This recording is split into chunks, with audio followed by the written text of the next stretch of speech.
सब जानने वाले हैं कि लेज़र होता क्या है, लेज़र क्यों इम्पोर्टेंट है और लेज़र का फॉर्मेट क्या होता है। कल हम सब लोगों ने जाना कि मतलब उससे पहले हम लोगों ने क्लास में जाना कि जर्नल क्या होता है। Journal is a book in which all the transactions are recorded in chronological order, यानी कि इसमें सारे ट्रांजेक्शन्स जो है, बिजनेस ट्रांजेक्शन्स जो है, वो सारे ट्रांजेक्शन्स आप किस में लिखते हैं, वो सारे ट्रांजेक्शन्स आप लिखेंगे कहते हैं जर्नल के अंदर, वो भी क्रोनोलॉजिकल ऑर्डर यानी कि क्रमानुसार।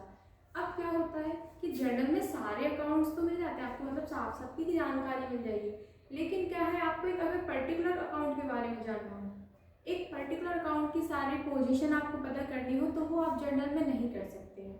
इसलिए हम क्या बनाते हैं, लेजर अकाउंट्स बनाते हैं। लेजर अकाउंट में क्या होता है, देखिए लेजर क्या होता है, प्रिंसिपल बुक्स ऑफ अकाउंट बोला जाता है इसको। Ledger is a principal books of account, या फिर क्या कहते हैं, ledger is a book of final entry.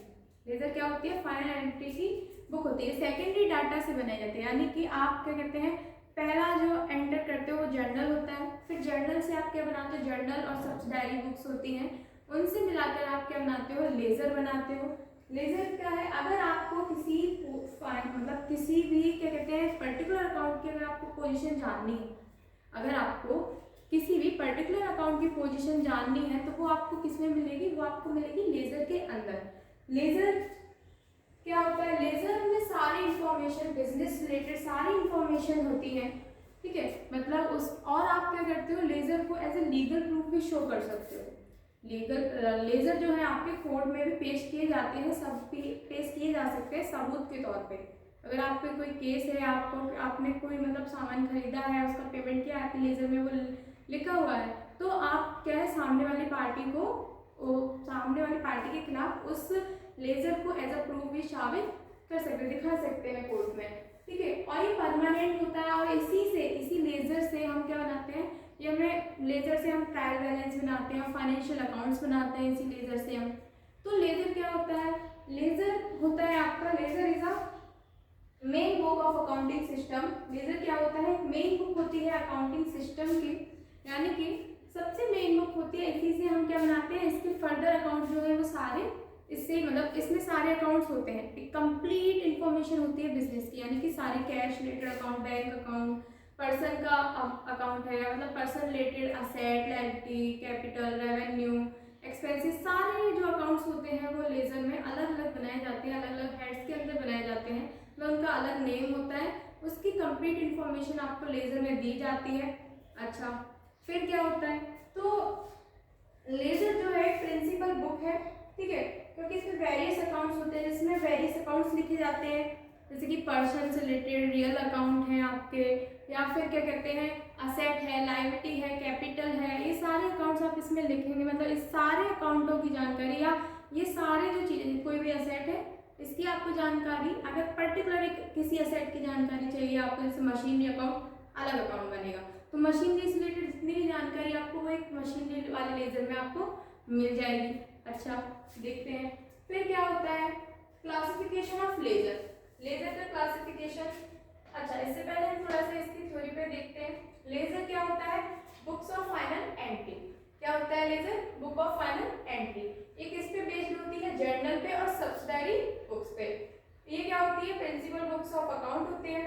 अच्छा, अगर आपको असर्टेन करनी है पोजीशन एक पर्टिकुलर अकाउंट की, तो उसके सारे transaction related to that particular account, यानी कि उस पर्टिकुलर अकाउंट से रिलेटेड, जैसे कि हमें कैश अकाउंट की सारी जानकारी चाहिए कि हमारे पास कितना कैश है, ठीक है, या कितना कैश हमारा इस फाइनेंशियल ईयर में या आपके पहले वाले फाइनेंशियल ईयर में, और कितना जो है आपका क्या कहते हैं बचा है या आपने यूज किया है, तो उसमें उस रिलेटेड, जैसे आपको उस अकाउंट पे जाओगे, कैश वाले लेजर पे जाओगे, उसके सारे ट्रांजैक्शन उस पर्टिकुलर अकाउंट के, यानी कि कैश अकाउंट से रिलेटेड आपको एक जगह पे मिलेंगे, जो कि किसमें मिलेंगे, लेजर में।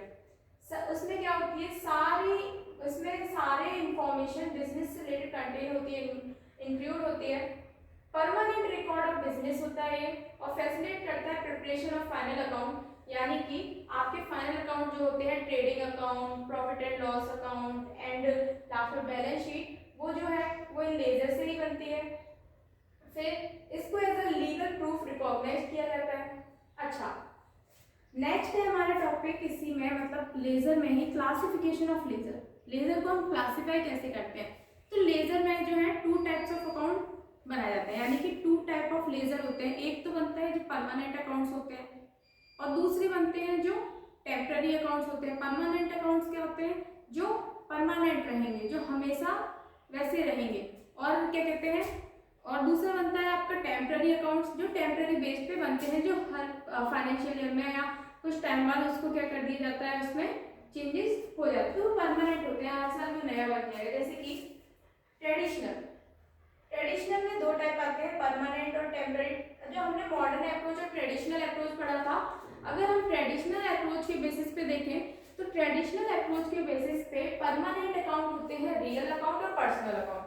परमानेंट अकाउंट कौन से होते हैं, रियल अकाउंट और पर्सनल अकाउंट। और ट्रेडिशनल के बेस पे अगर टेम्पररी अकाउंट देखें तो इसमें लॉसेस, एक्सपेंस, इनकम और गुड्स वाले जितने भी अकाउंट होते हैं, गुड क्योंकि टेम्पररी होते हैं, ठीक है। तो टेम्पररी अकाउंट में क्या आएगा, लॉस आएगा, एक्सपेंस आएगा, इनकम्स आएंगे और गुड्स आएंगे। फिर दूसरा अगर हम मॉडर्न अप्रोच के बेसिस पे देखें, मॉडर्न अप्रोच हमने पढ़ा था ना, assets, liability, capital, revenue, expenses, ऐसे ही हमने ट्रेडिशनल पढ़ा था, रियल, पर्सनल और नॉमिनल। तो नॉमिनल से रिलेटेड आते हैं टेम्पररी अकाउंट में, गुड्स आते हैं टेम्पररी अकाउंट में, ट्रेडिशनल में परमानेंट में आते हैं रियल और personal account, real account assets से रिलेटेड, पर्सनल अकाउंट पर्सन से रिलेटेड। ओके, जैसे कि बैंक अकाउंट है वो आपका पर्सनल अकाउंट है, रियल अकाउंट में जैसे आपके असेट्स मतलब जैसे कि आपका क्या कहते हैं फर्नीचर अकाउंट वगैरह है, तो ये रियल अकाउंट में आ गए, ठीक है। टेम्पररी अकाउंट में जैसे loss, expenses, incomes and goods आ गए, ठीक है। मॉडर्न अप्रोच के बेसिस पे अगर हम देखा जाए तो परमानेंट अकाउंट होते हैं असेट्स, लायबिलिटी और कैपिटल। आपके जो असेट होते हैं, जो लायबिलिटीज होती हैं, जो कैपिटल होती है, परमानेंट अकाउंट नेचर में आते हैं, परमानेंट नेचर में आते हैं। और मॉडर्न कहते हैं परमानेंट अकाउंट्स होते हैं, और टेम्पररी अकाउंट्स में क्या आएंगे, रेवेन्यूज और एक्सपेंसेस आएंगे। अच्छा, तो और देखा जाए तो जर्नल क्या होता है, लेजर क्या होता है, लेजर आपको बुक कीपिंग के ऑब्जेक्ट को अचीव करने के लिए हेल्पफुल होता है, और बहुत ज़्यादा हेल्पफुल होता है, क्योंकि इसमें सारे अकाउंट से रिलेटेड इन्फॉर्मेशन आपको मिल जाती है, मतलब आपको कंप्लीट इन्फॉर्मेशन मिलती है इसमें भी बिजनेस की, ठीक है। तो सारे अकाउंट्स के, पर्टिकुलर अकाउंट्स की आपको सारी इन्फॉर्मेशन मिल जाती है। फिर नेक्स्ट क्या है, फॉर्मेट ऑफ लेजर, यानी कि हम लेजर का, यानी कि कोई एक अकाउंट का अगर आपको बनाना है लेजर आपको, तो क्या होता है, ये टी शेप्ड अकाउंट होता है, टी शेप्ड होता है, यानी कि देखें ये होता है टी शेप्ड अकाउंट, ठीक है। तो फॉर्मेट ऑफ लेजर ये है, सबसे पहले आप लिखते हैं नेम ऑफ अकाउंट, फिर उसके नीचे आएगा पेज नंबर, कौन सा पेज नंबर है, फिर लिखोगे डेबिट, फिर मतलब आप ये अकाउंट का फॉर्मेट बनाओगे, ठीक है। इस अकाउंट के फॉर्मेट में सबसे पहले आता है ये डेट, फिर आएगा पर्टिकुलर, फिर जर्नल फोलियो, फिर अमाउंट। इस साइड ये पूरी जो साइड है, ये date, particular, journal folio, amount 1 2 3 4, जो लेफ्ट हैंड साइड पे है उसमें सारा डेबिट बैलेंस आता है, यानी कि इसमें क्या होगा, डेबिट अमाउंट्स आएंगी, ठीक है। जो भी डेबिट होगा वो इसमें आएगा। और उस अकाउंट के अगर रिलेटेड टू राइट साइड में देखा जाए तो date, particular, journal folio, amount same रहता है, बस यहाँ पे क्रेडिट अमाउंट आता है, यानी कि जो क्रेडिट होगा वो, जैसे हम मान लो कोई असेट का है, तो असेट में क्या हुआ है, हमने असेट परचेज की है तो डेबिट होगा, तो यहाँ पे डेबिट अमाउंट आएगा असेट का, ठीक है ना। कैश अकाउंट लिखोगे, यहाँ पे कैश अकाउंट आपका डेबिट हुआ होगा कितने से, मान लो 40,000 का आपने असेट खरीदा, तो 40,000 यहाँ पे हो जाएगा इसके कैश अकाउंट से, ठीक है।